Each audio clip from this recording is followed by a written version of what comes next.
to the US now, because it seems like Donald Trump is clawing back the lead, at least in the New York Times' latest national poll. This is a boost to the former president's campaign ahead of his debate with Kamala Harris, which will be Tuesday local time in the US, Wednesday morning our time. Look, the same survey showed that 28% of likely voters said they still needed to know more about Kamala Harris. Well, this is a bad sign for the Democratic candidate. Let's bring in now Sky News contributor Kosha Gada. Kosha, great to see you again. Look, Trump was ahead in the national polling, but not in the crucial swing states. So take us through what this means. So the momentum definitely seems to be picking up for him and in his favor, where it's only a couple of short weeks after the DNC where you would expect to see a bounce for Kamala, and it's all but dissipated.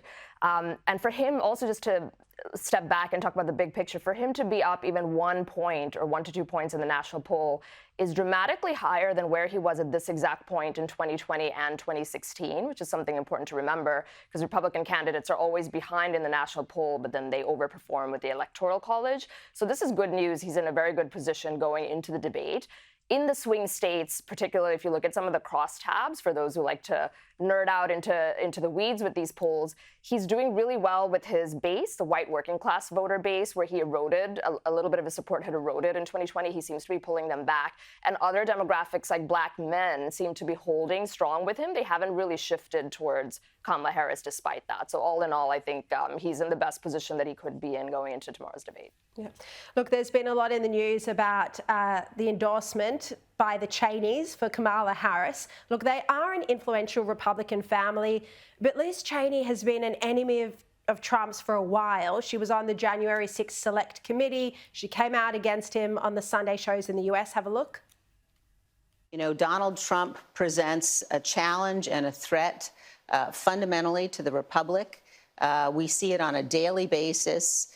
Somebody who was willing to use violence in order to attempt to seize power, to stay in power. And those comments came after her father, Dick Cheney, released a statement saying, in our nation's 248-year history, there's never been an individual who's a greater threat to our republic than Donald Trump. He can never be trusted with power again. Kosha, yet Kamala Harris welcomed the praise. She said this was an honour. But didn't the Democrats hate Dick Cheney for his role in the Iraq War? Isn't this a bit inconsistent?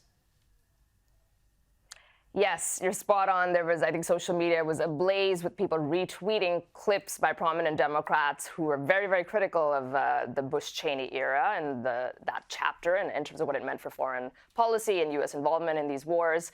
Look, I think talk about an inversion where these endorsements, by and large, don't really move the needle for the large part in a dramatic way, but they're important signals in terms of the pulse of the electorate.